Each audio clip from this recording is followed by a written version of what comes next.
नमस्कार, श्री स्वामी समर्थ. उत्कर्ष ज्योतिष चॅनलमध्ये आपल्या सगळ्यांचं स्वागत आहे.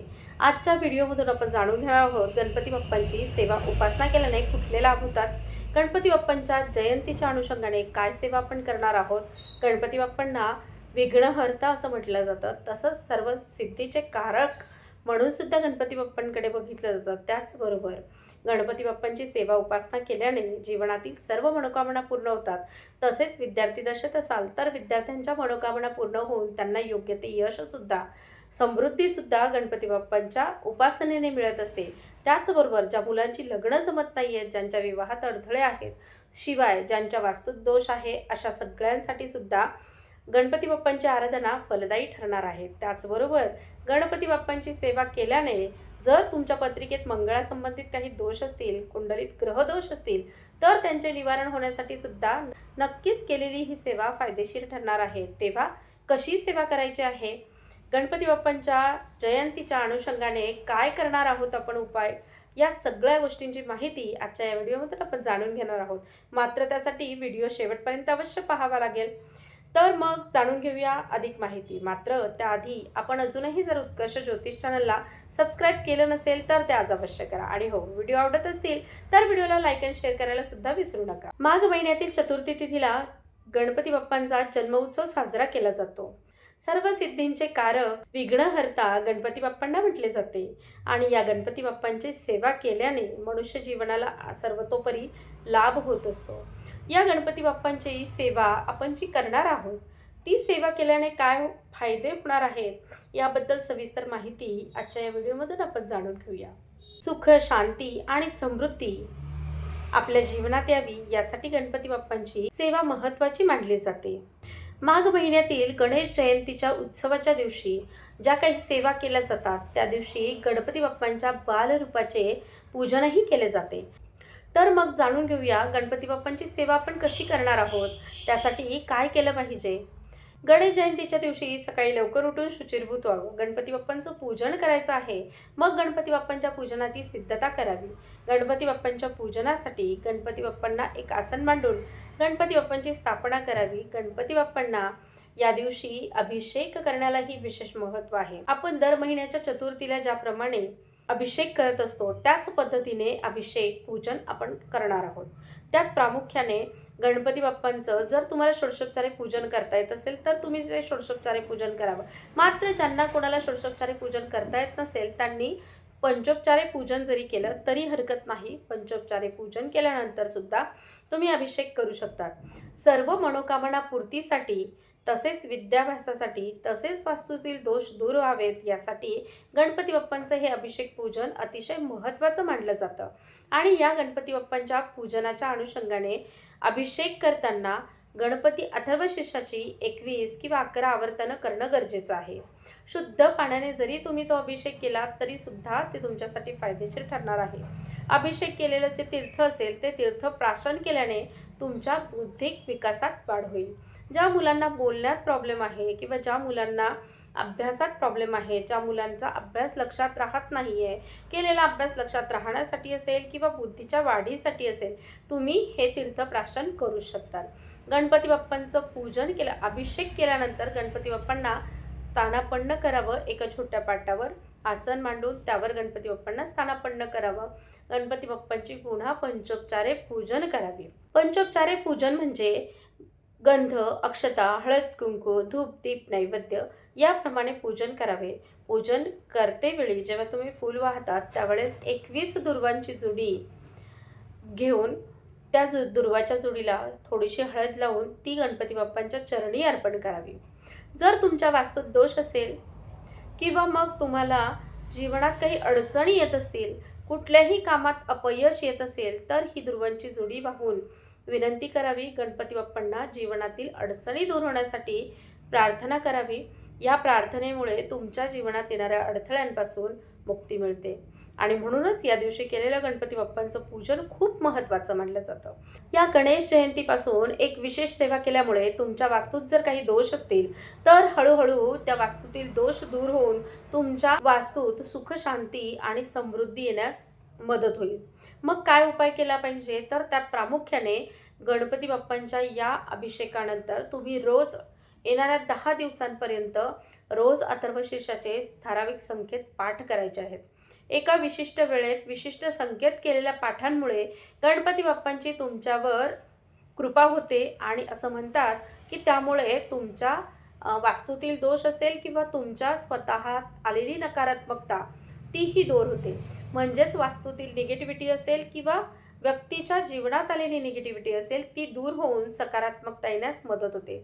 तर अशा पद्धतीने येणाऱ्या 10 दिवसांपर्यंत सुद्धा तुम्ही गणपती अथर्वशीर्षाचं पठण तुमच्या घरात करू शकता.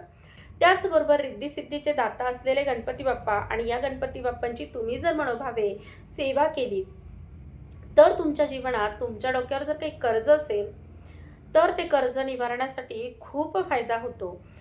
मग जर तुमच्या डोक्यावर कर्ज आहे आणि ते कर्ज निवारण्यासाठी तुम्ही प्रयत्न करताय, अर्थातच फक्त सेवा करून उपयोग नाही, तर तुम्ही तुमचे कर्मसुद्धा व्यवस्थित केले पाहिजे. तुम्ही जे काम करताय ते प्रामाणिकपणे जर काम करत असाल तर गणपती बाप्पांचा आशीर्वाद तुम्हाला मिळून तुमची कामं व्यवस्थित पार पडतील. त्याचबरोबर त्यातून मिळणारा नफासुद्धा तुम्हाला नक्कीच फायदेशीर ठरेल. मग गणपती बाप्पांची कुठली उपासना केल्यामुळे तुमच्या डोक्यावरचं कर्ज निवारण होईल? जे काही कर्ज झालेलं आहे ते कर्ज आपोआप निवारण होणार आहे का? गणपती बाप्पांच्या आशीर्वादाने केलेल्या कामात तुम्हाला नक्कीच नफा होईल आणि त्या अनुषंगाने तुम्हाला कर्जमुक्तीचे मार्ग सापडतील. तर कुठलीही सेवा आहे जी केल्याने तुम्हाला कर्जमुक्तीचे मार्ग सापडतील, जाणून घेऊया. कर्जमुक्तीसाठी गणपती बाप्पांच्या ऋणमोचक गणेश स्तोत्राचे पठण करायचे आहे.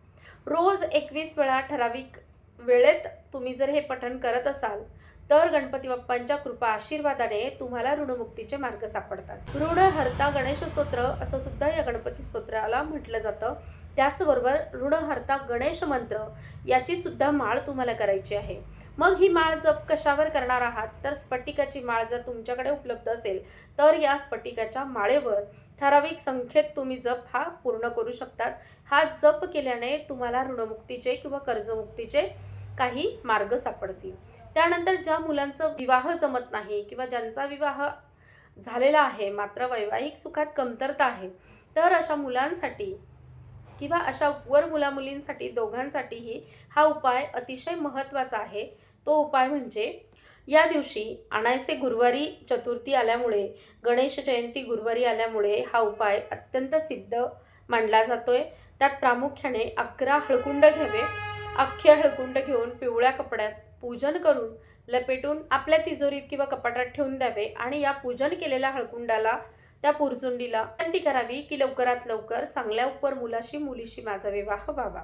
या उपायामुळे तुमच्या पत्रिकेत जर गुरुबल कमी असेल तर ते गुरुबल लाभून तुम्हाला तुमच्या जीवनात असणाऱ्या अडथळ्यांपासून मुक्ती मिळेल आणि लवकरात लवकर तुमचा विवाह होण्याकडे सुद्धा मार्ग निघेल. गणांचा नायक असलेल्या या गणपतीची सेवा तुम्हाला नक्कीच फायदेशीर ठरेल. गणपती बाप्पांचं पूजन या दिवशी केल्याने तर वरील प्रकारे आपण जाणून घेतलेच विविध लाभ आपल्याला काय होणार आहेत त्याची विशेष माहिती. गणपती बाप्पांचं पूजन, उपासना, आराधना आपण जर आपल्या घरी करत असाल तर अतिउत्तम.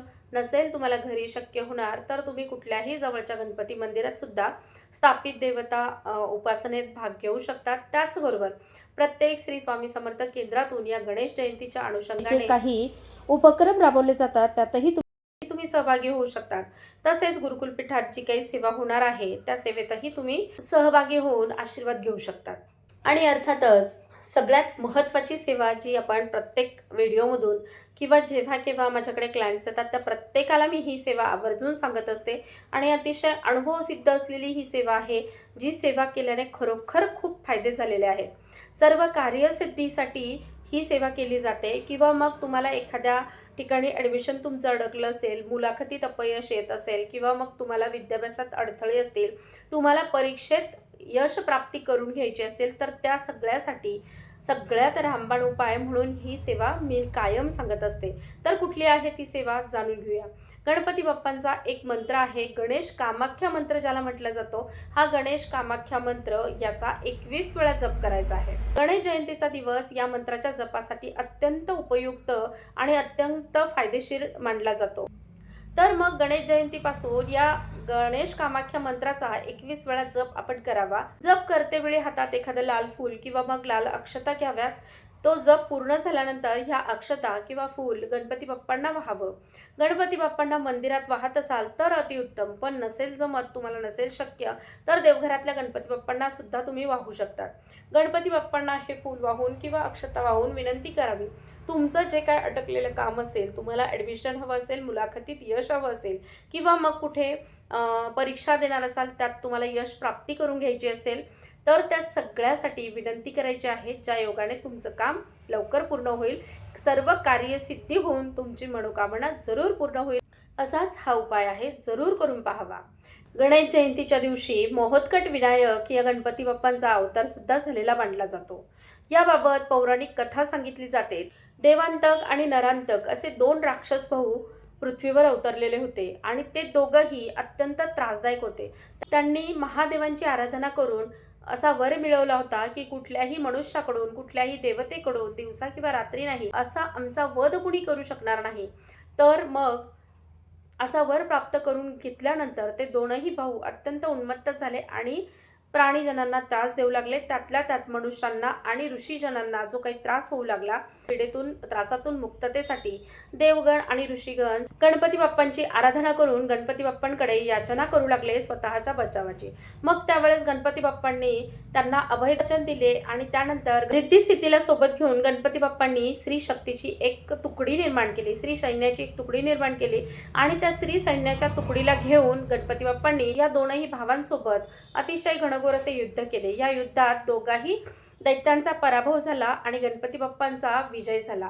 स्त्री शक्तीचा जागर यावेळेस गणपती बाप्पांनी केला.